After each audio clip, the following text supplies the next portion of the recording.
Thiru R.N. Ravi, Honorable Governor of Tamil Nadu,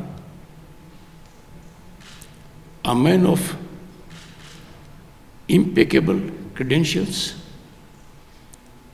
and with exemplary track record of public service in various positions. You heard his address. I always believe in positivity,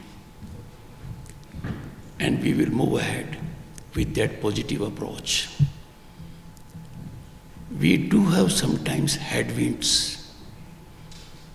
Headwinds are momentary. They are transient.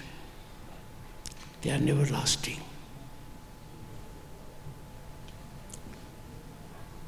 Thiru Dr. Pawan Kumar Singh, Director, Indian Institute of Management, Tiruchi. Am I blocking you? Never block an academician. Thiru R. Kirlosh Kumar, Principal Secretary to Governor of Tamil Nadu. Dignitaries, Vice Chancellors, distinguished audience present in the hall and having access to this discourse through live coverage by Sansad TV. So what is being transacted here is not limited to those present here. It will resonate not only to Vice Chancellors, but to all who are stakeholders in rise of this nation, in improving academic environment in the country. A while ago, we observed silence. I joined the nation in expressing profound grief and outrage at the heinous terrorist attack in Pahalgam that claimed innocent lives. It is a grim reminder that terrorism is a global menace to be addressed by humanity in unison. Bharat is the world's most peace-loving nation, and our civilizational ethos reflected in Vasudhaiva Kutumbakam is getting global resonance. Our visionary leadership in the shape of a Prime Minister who is in his third term is our greatest assurance that the nation's rise cannot be handicapped by any situations, internal or external. But we all have to bear in mind that national interest is supreme. This was echoed by none else than Dr. B.R. Ambedkar while imparting his final address to the Constituent Assembly. We therefore have to take a resolve to always keep nation first. National interest cannot be intertwined with partisan interest. It has to be uppermost. This cannot be subservient to any interest, political, personal, or for a group.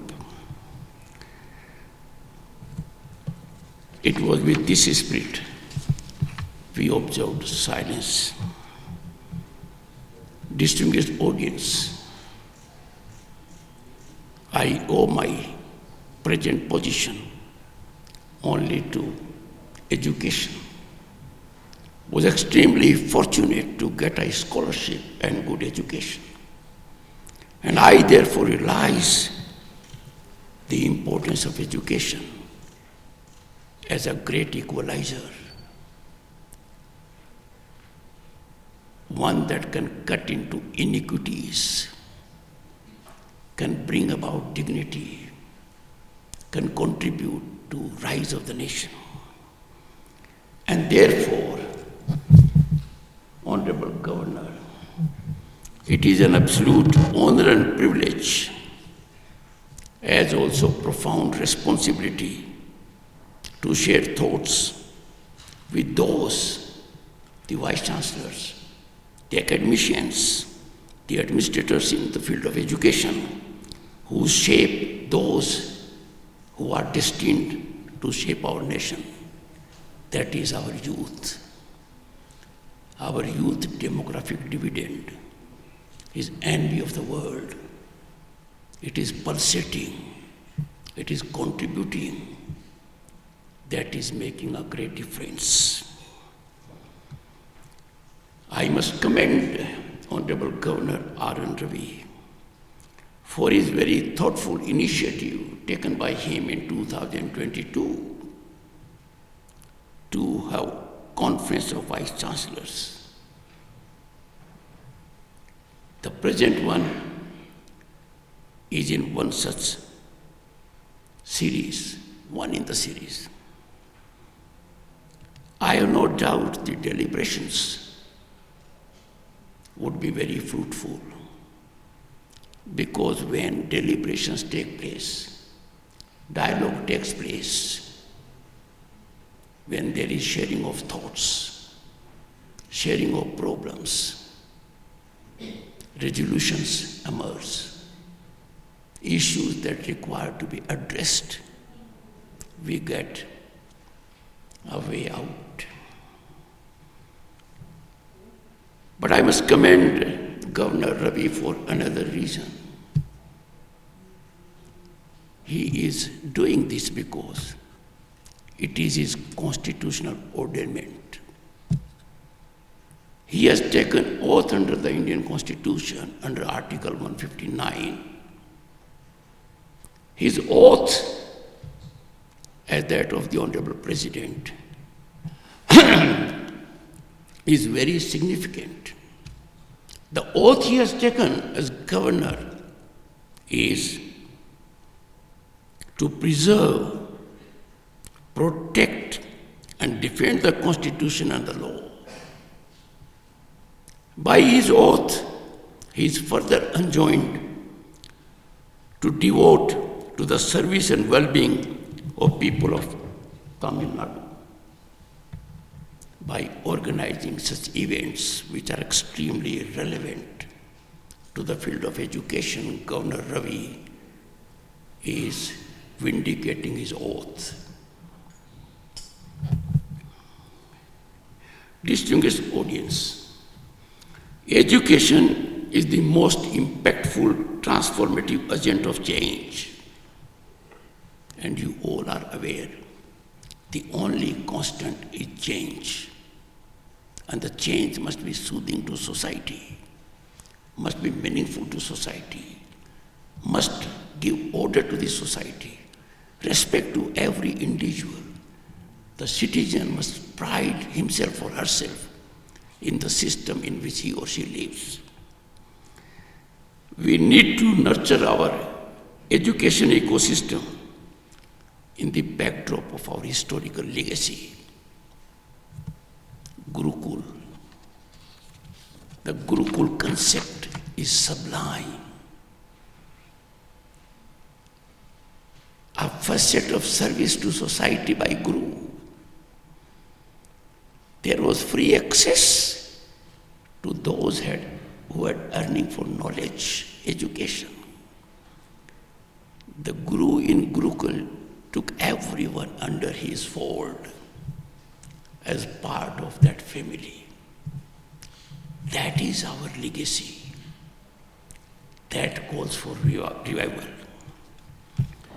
No one knows better than the people here and the people listening to me all over the country, and some who will come to know of it through print media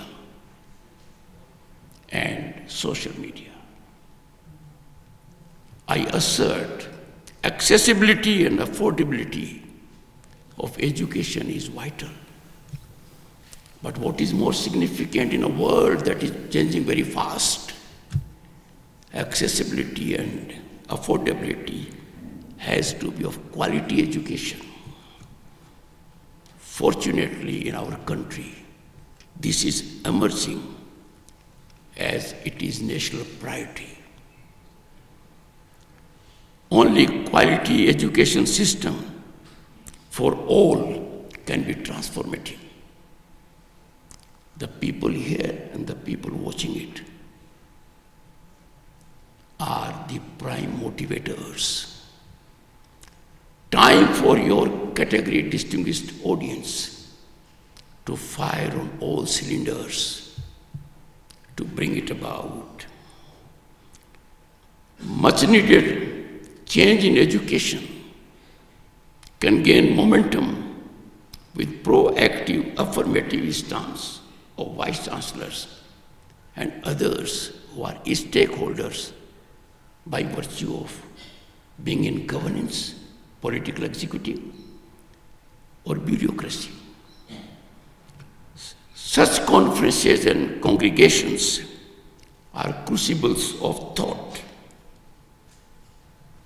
and the thoughts are nurtured here. Policies are evolved.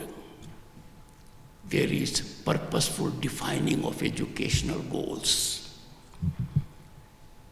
Such congregations, brainstorming sessions catalyze the change we all need. I have no hesitation in indicating to you, this is a contemporaneous imperative need and essential. We need to focus on it as our supreme priority. These are also occasions for collective reflection, self-audit, soothingly auditing each other, trying to monetize each other's experience. Also, occasions for introspection and then reimagination. To lay a blueprint for future, give direction to education in Bharat that is emerging as a world power. Never have we seen might of Indian Prime Minister being so accoladed, acclaimed by world leaders and countries. Political sagacity within the country and outside has given Indians, Bharatiya, a new respect. We are a nation to reckon with because Bharat stands for peace and welfare of all, growth for all. Such interactions also help us to be in sync with emerging global trends. We can't be an island in ourselves. We have to see what is happening in other parts of the world. And we have also to take notice of global trends and needs. We have to define our trajectory of growth as also of the world which we did centuries ago. I am particularly elated that Tamil Nadu is taking lead in this matter.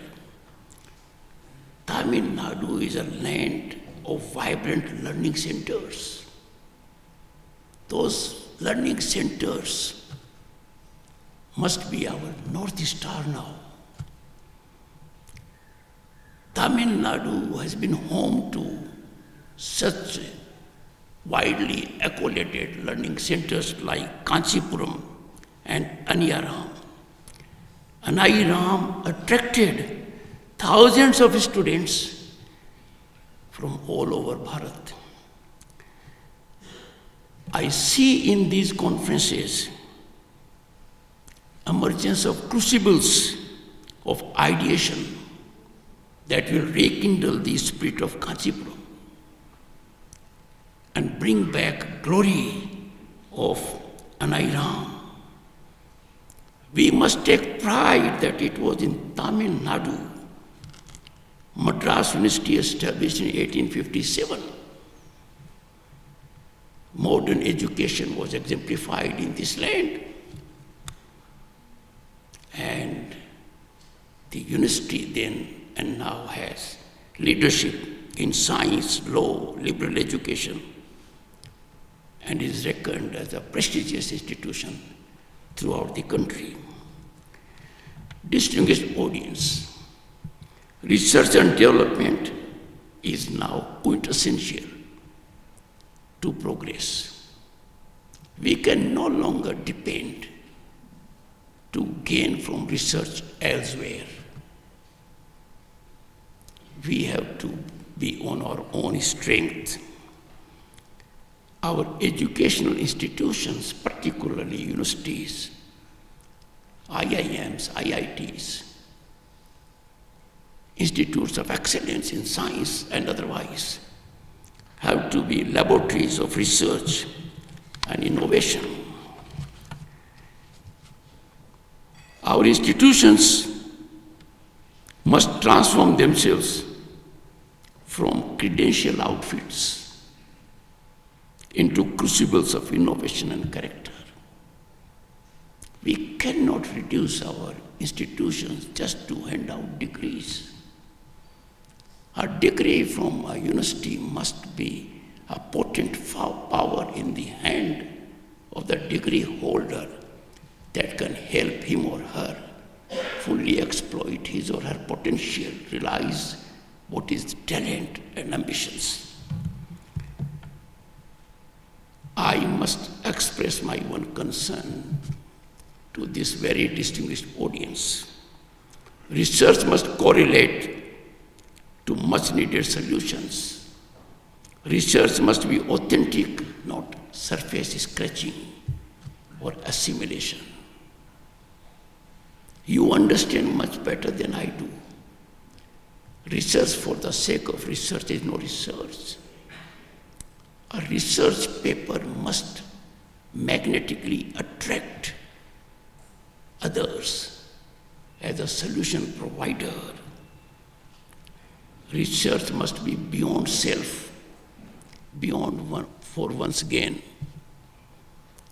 Research is not meant for the shelf. Research must be seen as being transformative mechanism in the lives of people. I say so with deep concern that this is not receiving the attention it needs. How can we accolade research that does not correlate to solutions that are writing on the wall? Distinguished audience, we have to leapfrog. For leapfrogging to the education that our future generations would require, we would have a larger convergence of thought leaders, all stakeholders. This conference is a step in the right direction.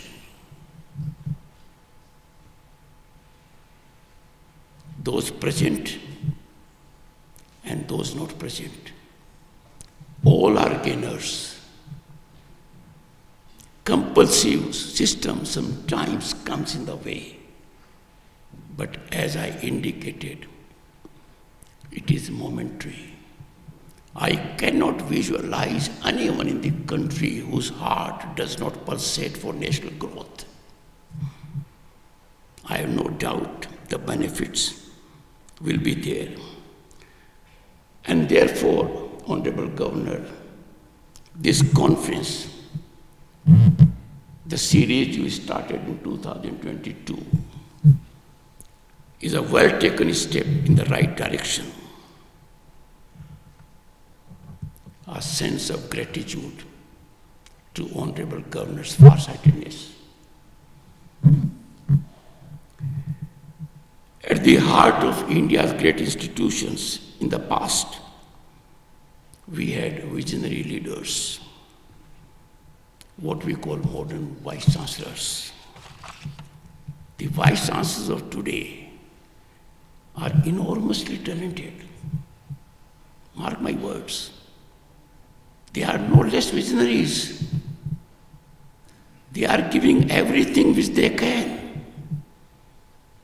They might face uphill task, difficult terrain, or air pockets. But I believe in their power to transform. They are worthy academicians who have capacity to bring about results. They represent and epitomize the Kulpatis we had once. I urge everyone in governance at the center and at the state to believe in the institution of Vice Chancellor and ensure they have play in the joints and can perform undeterred by ordinary situations. Today, not only Bharat, but the entire world is faced with formidable challenges, rapid technological disruption. It is far more severe than industrial revolutions we had. A paradigm shift is taking place every moment. It is difficult to keep pace. The global order on this count is becoming increasingly complex. Every facet of life is being affected. And it is therefore in the lap of universities, ably led on front foot by vice chancellors, to act as the stewards of India's academic landscape. More the challenges, more the formidability of challenges, we must rise as impregnable, not only to overcome them, but to deliver results for the nation and the world. One challenge which the vice chancellors must be facing is faculty.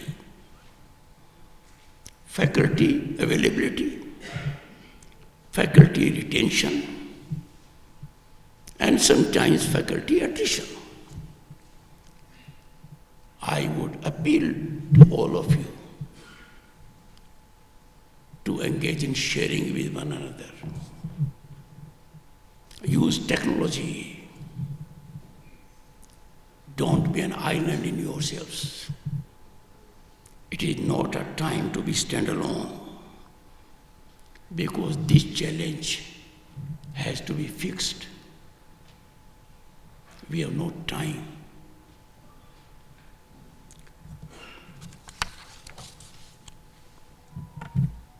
As I indicated, I emphasize, we are well past the era of standalone institutions. It can't be I am IIT, I am IIM, no. Standalone era for institutions is already behind us. There is now need of convergence for various verticals to give institutions cutting edge. Multidisciplinary approach across academic pursuits is the only answer. share your faculty talent virtually, technologically, and otherwise also. That will have twofold purpose. While giving it, you will be receiving also. The winds of innovation and change must have free passage in educational institutions. Evolve a mechanism. There has to be tolerance for varying ideas. Intolerance to a thought defines democracy the wrong way. The nectar of university is that a solo voice that has an opinion different than that of the majority is heard with deference by engaging in dialogue and discourse, not by being judgmental. I appeal from this very important platform, industry, business, commerce, and corporates. They must channelize their CSR funds to handhold universities, liberally fund research and innovation. There is a great need for emergence of greenfield institutions because new areas have come up suddenly. Disruptive technologies, artificial intelligence, blockchain, machine learning, they require a different kind of mindset. Space, oceanography, new areas are emerging. Growth in those areas can be sustained only when you cater to these sectors, skilled minds, trained minds. The more fundamental question which we all are aware, and that is, we must go back to our cultural roots of education also. It is multidimensional. We should, and why we should not? Our institutions must reclaim the glory of the past. On this count, I would share some concerns. Universities, institutions of excellence, and higher learning must assume the role as spaces of free thought and fearless ideation. Ideation is very vital. A concept emerges out of ideation. Execution is not difficult.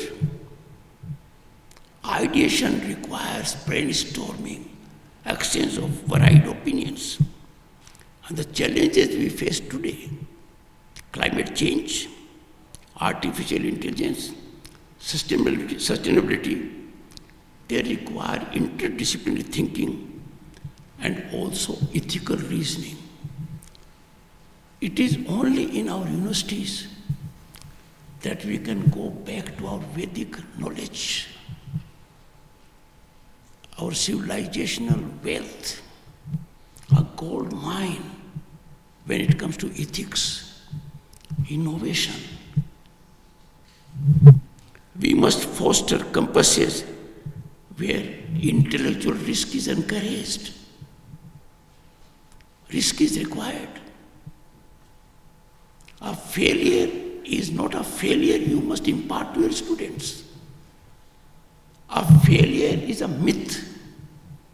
A failure is a stepping stone to success. We must believe in discovery, innovation, and encourage people to engage into that activity. In the rapid shifting global landscape, universities cannot afford to be passive observers. You have to be change makers. You have to catalyze the change you need. And the change you need is the change society needs. Our curriculum must be designed to prepare students, not just to respond to change, but to lead the change, to define the trajectory of change, to see the change which we need, not the change that overtakes us. Our administrative structures must be a guiding principle to others. That is an attention not given for too long. Education must be distanced just from giving credentials, degrees. No. It must be purposive. It must serve societal causes. And therefore, there must be partnership with all stakeholders, the government, the industry, the society, the NGOs. And it must be beyond transactional purpose. It must be guided by the sole spirit to serve the nation. This collaborative approach is long overdue. I am sure you will bestow attention on this.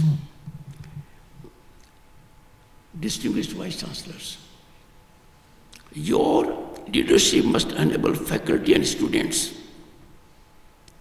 to act not as mere recipients of institutional policy, but as co-creating it, as co-creators for our needs, present and future.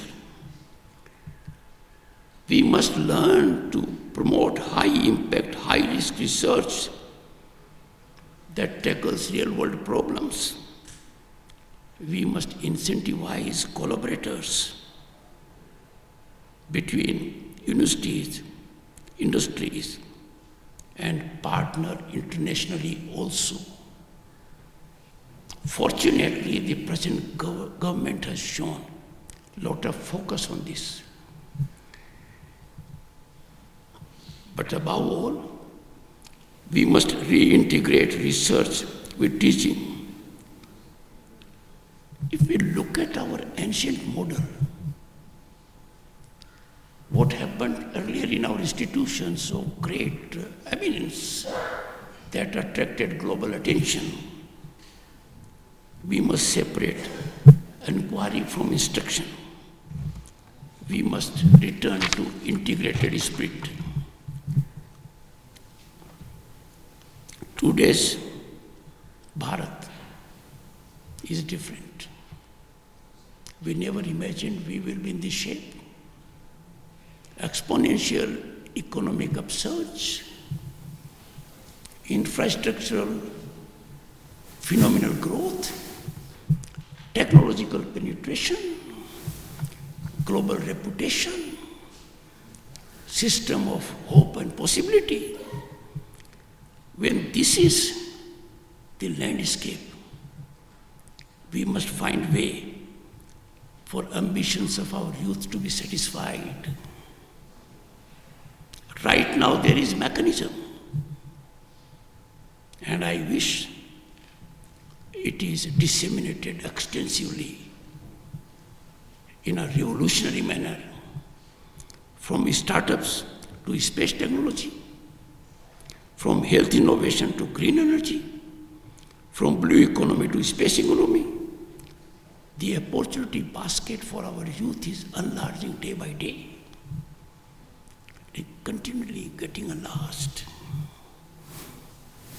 But our youth continue to be in silos. They are not aware of these opportunities.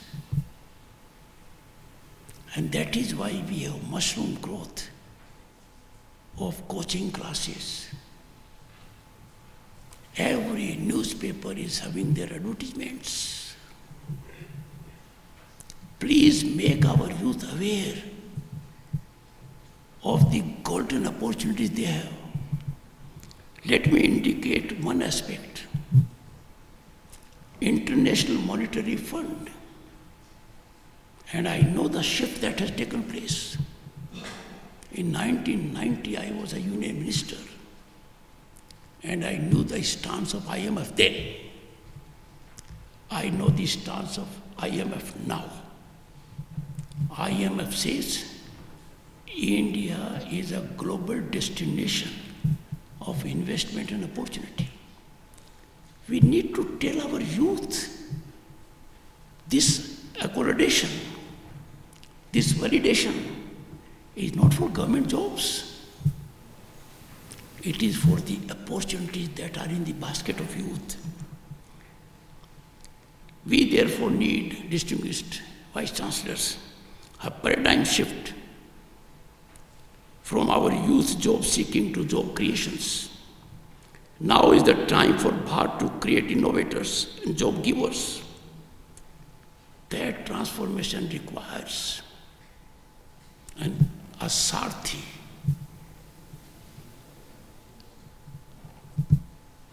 Lord Krishna was Sarthi in Mahabharata. Our Vice Chancellors are Sarthis. They have to bring about, by neat navigation, into the mindset of our youth that avail the opportunities, benefit from the ecosystem of open possibility.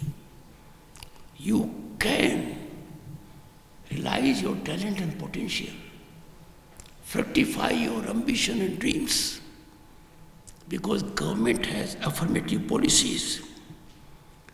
And for this, the Vice Chancellors are required to be proactive, and if I may say so, in absolute overdrive. It is concerning, and the government has done much to come out of it. The mindset continues to be influenced by colonial remnants. We must get out of it. Western narratives, distorted narratives, underplaying our achievements, diluting our achievements. We must neutralize them. Our universities must become guardians of our cultural pride. They must reflect our civilizational confidence. Imagine which country in the world can boast of such uniqueness, civilizational wealth. And India reminds the world every moment what is peace, what is inclusivity. India is a symbol of inclusivity that globally must be emulated. We must therefore create dedicated centers for our impressionable minds, for rigorous study of India's scientific, philosophical, and artistic contributions. For that decolonization drive to fructify, all those who are here and listening to this would need to lead. We cannot be in captivity of calibration from outside. We do not know how they calibrate, what agenda they have in calibration. They turn quite often Nelson's eye to the impeccable, sustainable growth trajectory of this country, which continually is getting on a high gradient. And to do this, the government has taken a great initiative. after 3 decades, taking into consideration inputs from the widest spectrum of stakeholders, there was evolution of national education policy. This policy aligns with our civilizational ethos. It encourages multidisciplinary learning. It gives primacy to Indian languages. It envisions education as development of the person, not just employability. The most significant aspect of national education policy is that it allows students to learn in their mother tongue.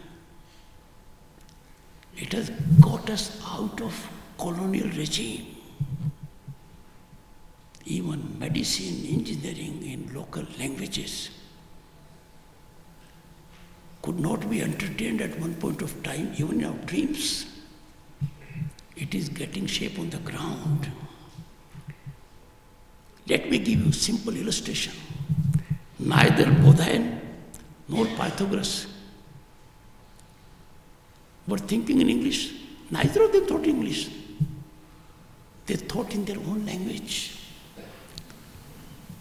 Yet they both arrived at this wonderful theorem in their own mother tongue. They must have dreamed of it in their own language. And we still continue to cling to this,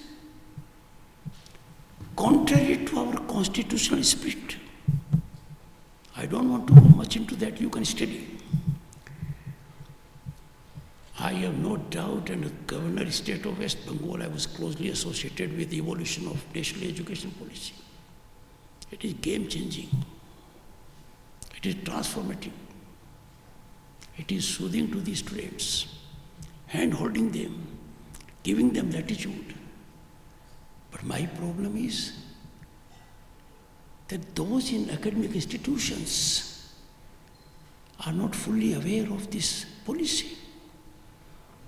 I beseech you all, and the faculty and directors wherever they are, to please do a thorough study of national education policy to realize its real intent and purpose, so that we reap the harvest of it. From this platform, I wish to indicate national education policy is not government policy. It is a policy for the nation. And therefore, I appeal, it is time for us all to adopt it, understand it, execute it, and to reap the fruits. I need to indicate one more aspect. Our languages, their richness and depth are our pride and legacy. This aspect amplifies the fullness and uniqueness of Bharat. Go to any country, you will not find what we have here. Our treasure is unfathomable. Sanskrit, Tamil, Telugu, Kannada, Hindi, Bangla, and other languages are gold mine of literature and knowledge.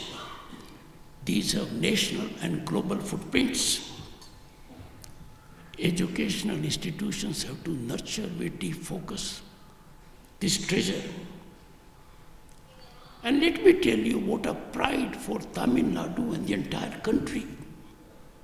The Tamil has the distinction of being the first language to be accorded the prestige of being classical language. This well-deserved recognition was imparted in 2004, which means things started changing in regimes. Today there are 11 languages that are classical languages, and classical languages are those that have rich culture, knowledge, literature, depth.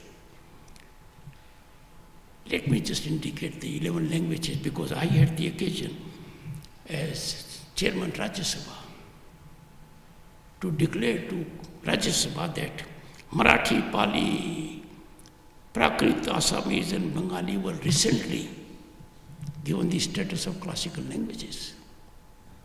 But earlier we had, as I said, Tamil, Sanskrit, Kannada, Telugu, Malayalam, Odia.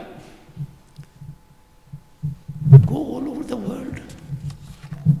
We are matchless. We have to realize our power, our potential. We should not be carried away by insignificant aspects. I don't want to dilate much because for me this is pure education aspect.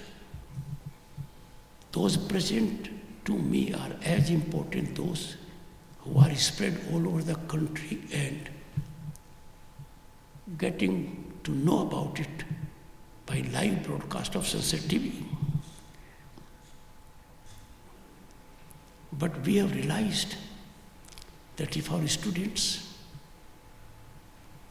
study in their own language, the mother tongue, the results are not arithmetic, they are geometrical. They blossom. And therefore, this focus has come from the government, must be disseminated. There is one more aspect where institutions need greater attention. Alumni engagement, alumni associations. I don't find them to be very active. On a number of platforms I have addressed this issue. If you look at the global scenario, alumni associations sustain the reputation of their alma mater. Alumni associations create a corpus which is in billions. One such institution has a corpus of more than 50 billion US dollars. Let us make a beginning. Let us generate spirit in every student who has been associated with the institution. Make fiscal contribution.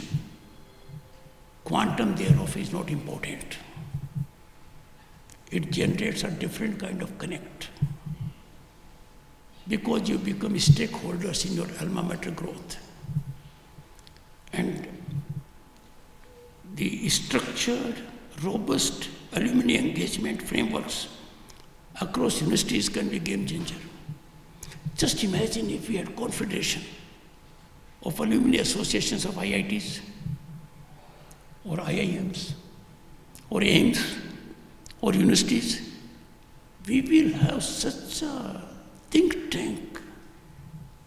We will have human resource reservoir that can help your policies. Why should we deprive ourselves of this?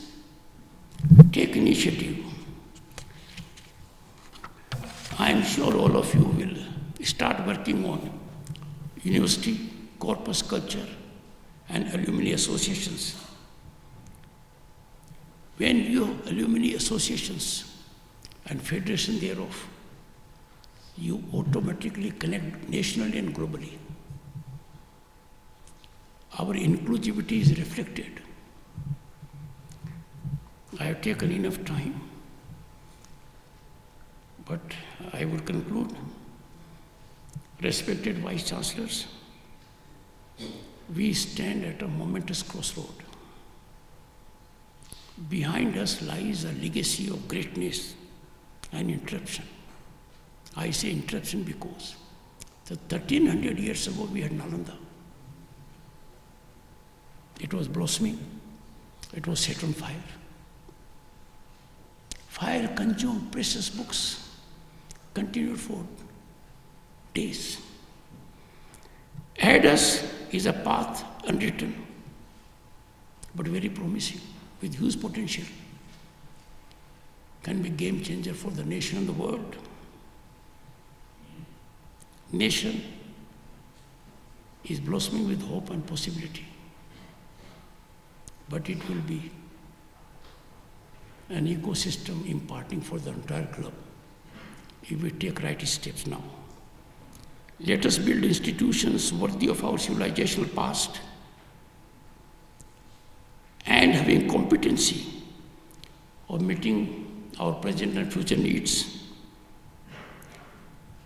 And let us do it with wisdom and strength. Let us resolve to transform our universities into places of timeless knowledge and laboratories for timeless innovation. The intellectual revitalization is the highest category of renaissance. And that renaissance is awaiting Bharat. It is awaiting actions at your hand. Make Bharat super academic power, which would mean it will be a global research resource. It is not a dream. It is a destination, achievable, like Viksit Bharat. We will do it. If we could traverse our economy from fragile 5 to big 5 and now on way to big 3, nothing stops us from making Bharat Vishwaguru. Once again, I would like to impart a suggestion to Governor Ravi. Certain things must not be taken emotively. Those who could not make it must be having a situation. We must be understanding. We must appreciate everybody's presence. We must appreciate everybody's absence also. I am grateful for the patience you have shown.